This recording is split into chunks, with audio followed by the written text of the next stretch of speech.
அனைவருக்கும் வணக்கம். நான் தமிழன் மைதீன்.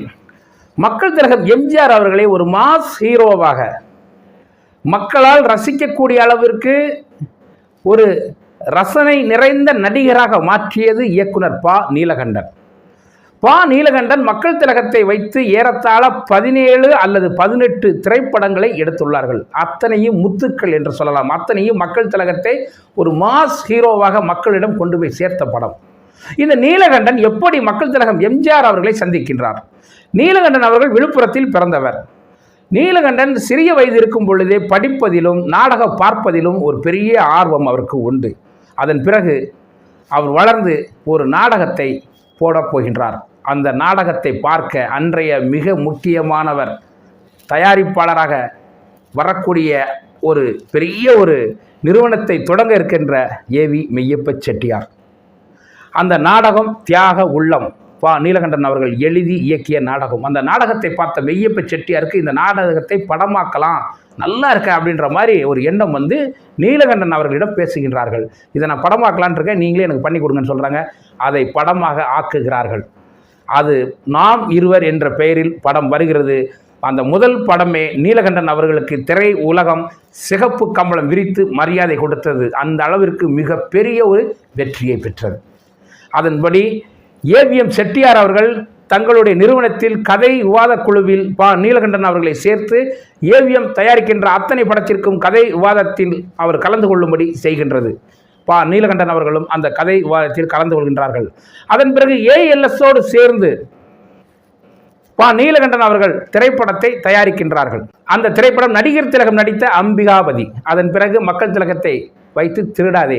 இப்படி கூட்டு முயற்சியாக தயாரித்த பா. நீலகண்டன் அவர்கள் திரைப்படத்தை இயக்க வேண்டும் என்ற ஒரு எண்ணத்திற்கு வருகிறார்கள். எம்ஜிஆரை வைத்து சக்கரவர்த்தி திருமகள், நல்லவன் வாழ்வான், இப்படி படங்களை எடுக்கின்றார்கள். இந்த நல்லவன் வாழ்வான் என்ற அந்த படம் எடுக்கும் பொழுதுதான் நீலகண்டன் அவர்களுக்கும் மக்கள் திலகம் அவர்களுக்கும் நல்ல ஒரு புரிந்து கொள்ளக்கூடிய ஒரு நட்பு ஏற்படுகின்றது. ஒருவர் மீது ஒருவர் மிகப்பெரிய ஒரு மரியாதையோடு பழகக்கூடிய சூழலும் அங்கே உருவாகின்றது. அதனை தொடர்ந்து பா. நீலகண்டன் அவர்கள் எடுத்த திரைப்படங்கள் மக்கள் திலகத்தை மக்களிடம் கொண்டு போய் சேர்த்தது. இன்னும் சொல்ல போனால் எளிய மக்கள் என்று சொல்லக்கூடிய, பாமர மக்கள் என்று சொல்லக்கூடிய அந்த பிஎன்சி சென்டர்னு சொல்லுவாங்க இல்லையா, திரை உலகின் உயிர் மூச்சுங்கிறதே பிஎன்சி தான். அந்த பிஎன்சி சென்டர் மக்கள்கிட்ட கொண்டு போய் எம்ஜிஆர் அவர்களை ஒரு மாஸ் ஹீரோவாக, ஒரு பிரம்மாண்ட நடிகராக, ஏழைகளை காப்பாற்ற வந்த காவலனே இவர் தான் அப்படிங்கக்கூடிய அளவுக்கு மக்கள்கிட்ட கொண்டு போய் சேர்க்குதுங்க. அது நீலகண்டன் அது செய்த அந்த திரைக்கதை, நீலகண்டன் செய்த அந்த கதையினுடைய வடிவமைப்பு அப்படி அமைந்தது. அதன் பிறகு கொடுத்து வைத்தவள், காவல்காரன், கண்ணன் என் காதலன், ராமன் தேடிய சீதை, மாட்டுக்கார வேலன், இப்படி தொடர்ந்து ஏறத்தாழ 17-18 படங்களை இயக்கியவர். அத்தனை படங்களும் முத்தான படங்கள்.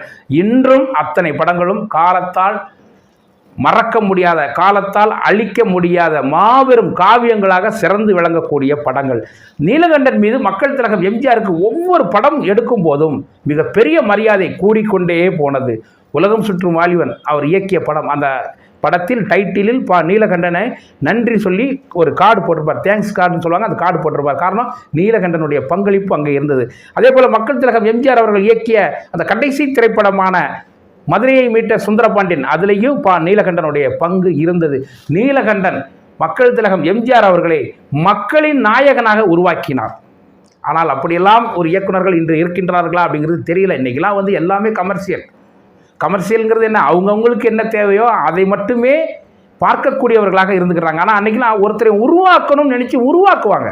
இந்த சிற்பியினுடைய வேலை என்ன, ஒரு கரடு முரடாக இருக்கக்கூடிய ஒரு கல்லை எடுத்து சிறு உளியை வைத்து கொஞ்சம் கொஞ்சமாக ரசித்து அதை வந்து செதுக்கி அப்படியே உருவகப்படுத்துவாங்க. பார்க்குறவங்களுக்கு அது கண்கொள்ளா காட்சியாக இருக்கும். கடவுளாக மாறிவிடும் அந்த கருங்கல். அதே போன்றுதான் அன்று இருந்தவர்கள் கலைக்காக வந்தார்கள். அன்று இருந்தவர்கள் கலையை உயிரை விட நேசித்தார்கள். அன்று இருந்தவர்கள் கலையை பசியோடு, கலையின் தாகத்தோடு இருந்தார்கள். அதனால் அவர்கள் கலையை ஆட்சி செய்தார்கள். ஆனால் இன்று எல்லாத்திலும் வியாபாரம், எல்லாத்திலும் காசு, பணம் அப்படிங்கிற போனதுனால எல்லாமே ஒரு கேள்விக்குறியா.